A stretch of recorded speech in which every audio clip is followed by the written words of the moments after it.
The Patriots, they lost to the Chargers 6-0. I picked the Chargers to beat them and cover the spread, which was 5.5. Didn't expect them to just beat it by the lowest margin that you possibly can of 6-0. So the game was pretty brutal. This was Bailey Zappe's first start since week 6 of last season.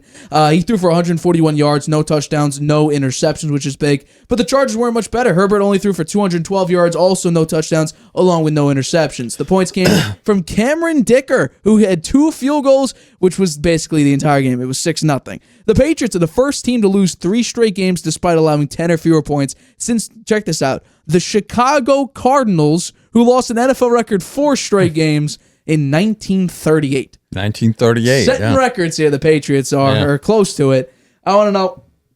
This is the first time we saw Bailey Zappe in the starting position. We had a discussion at the Saints game going back.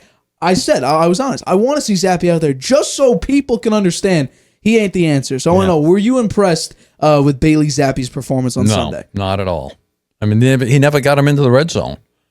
They never got to the red zone in the whole game, right? And actually, they had the opportunity probably to kick 2 field goals in that game.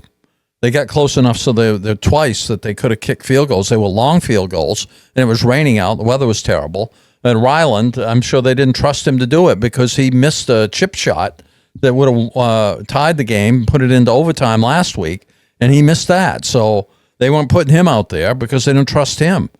So they might have been able to tie the game with the two field goals, which were tough field goals to make, but a good field goal kicker would make them. So, no, I didn't think Bailey Zappe did anything special. The Chargers defense is not one of the better defenses out there. They look like world beaters out there. That's probably because the Patriots offensive line is so poor, so you can't pull that against Zappe. But, a really good quarterback will find a way to make more noise than not scoring any points and never getting into the red zone. I'll give you that. But I've said this before, and I argued it last year. Bailey Zappe ain't the guy, and we got to do. I love the word context. It solves a lot of answers. It solves a lot of questions out there. The Packers game, he threw for 99 yards. A Jack Jones interception was a pick 6 was why they were really in that game and sent it to overtime. Zappe played super safe. The only game where I'll give him a lot of credit is against the Browns. He had over 300 yards passing. He had a great game in that game. Even against the Lions, though, the defense allowed 0 points. Kyle Duggar had a fumble recovery. That defense played absolutely incredibly. So we got to add a little bit of context there. But, he made a couple nice throws. I decided in this game, right, because everyone this entire season when Mac Jones was playing so poorly, they said, put in Zappe. We want to see Bailey Zappe. And so I decided, you know what, this is his first true opportunity. Let me see just how great of a passer he is. Not just overall performance. So I decided to break it into categories. Screens, curl routes, legitimate scripted passes, yikes throws, and then skill position players' fault, so tight end, receiver, running back, their fault, not Zappe's, and then just overall turnovers. So let's start with the actual passes. He threw about 8 legitimate passes that were deep balls, that were decently thrown, that were okay. It was a scripted play. I liked it. He had 5 curl routes, so simply you go 5 yards, just turn around.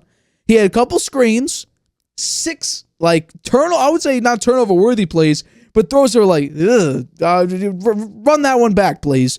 There were two wide receiver, running back, tight end faults. There was a Hunter Henry play, took his eyes off the play, dropped it, and then Tyquan Thornton, which I'm going to bring up right now. Tyquan Thornton with what was a beautiful pass. I'll give Zappe the benefit of the doubt here. It was a beautiful pass that Tyquan Thornton just dropped. They've had a problem this entire season with drop passes. Tyquan Thornton's one job on the Patriots is to go deep, get downfield, and catch deep balls. He can't catch. He's fast. He's having trouble with that. He can get open, but he can't catch the ball. He's had trouble. And I sort of that was the easy catch. Well, it was in the rain, so it wasn't easy, maybe, but it was in his catch radius easily. Oh, it was through both hands. No, absolutely, yeah.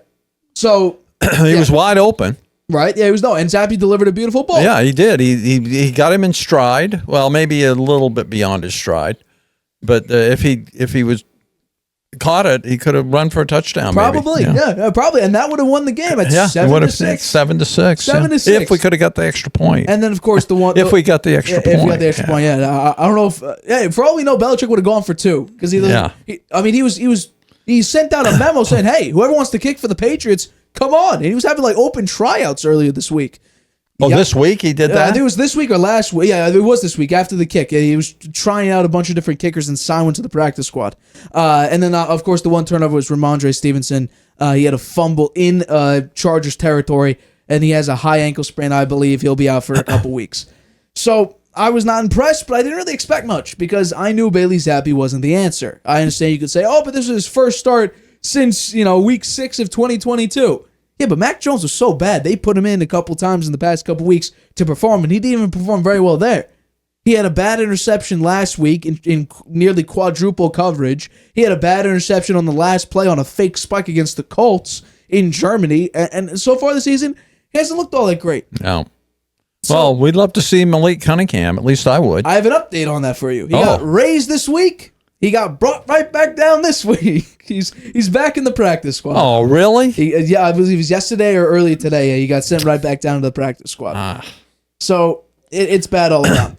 I'll also say this, though. We got to be fair. The other side of this, the Chargers play terrible.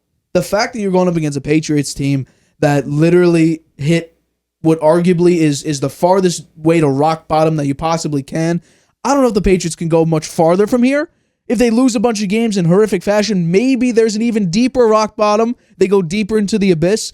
But this Patriots team is god-awful. We're talking about with the 1992 team when they went 2-14. And I think the year before that they went 1-15, something like that. This is sort of, the offense looks similar to that. Now, the defense is better than it was, though, over a decade ago. Or was it over 30 years ago? My fault.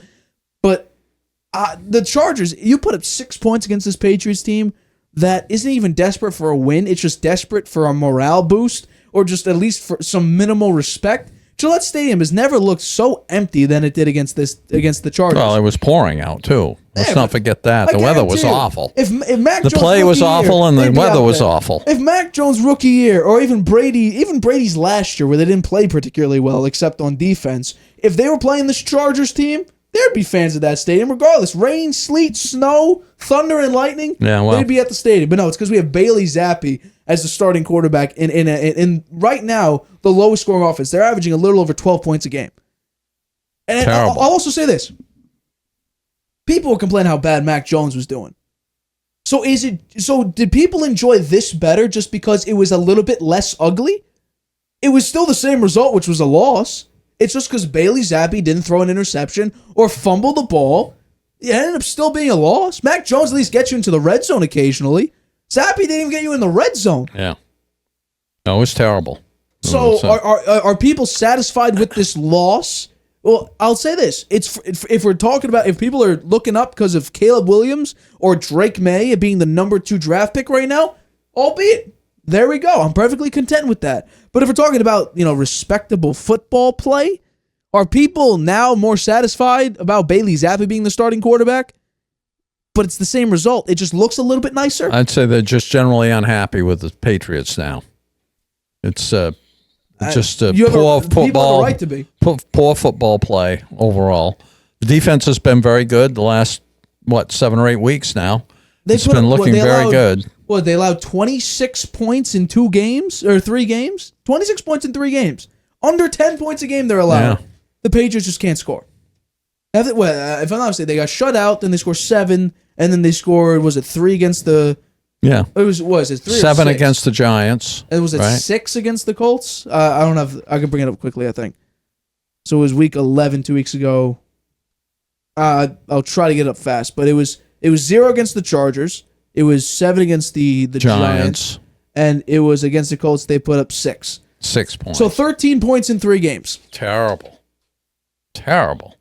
Just awful. If people are more satisfied just because they're not, throwing interceptions and fumbling all the time, I don't think so. People want to win. They want to win. That's what the NFL is all about, winning. If you don't win, you're out. At this point, are you still trying to, are they trying to squeeze every little bit of Bailey Zappe back out on the field to see if he's got anything to be a backup? No, I think so. Because I don't understand. Something like that. I agree with you at this point. We saw Bailey Zappe. Bring on Malik Cunningham. Yeah. Now they've sent him back to the practice squad. I'm on your side now. Bring in Malik Cunningham. I want to see some action. I want to see some I should say, who's going to start this week then, do you think? Bailey Zappe. Again, they say... Mac Jones is QB2 again. Okay. Yeah. Malik Cunningham isn't even on the 53-man roster. Well, Oh, man. a lot of people would love to see him play. I've heard it on I've seen comments and I've heard it on the talk shows and stuff. Bring him up. Give him a try. Why not? The season's over now. Are the Patriots afraid he's going to win a game? Yeah, maybe that's it. Win? Maybe he's too good. Maybe they think he's too good. I don't think he's too good. I just think it's so new to the Patriots. I don't think teams would be expecting it. Who knows?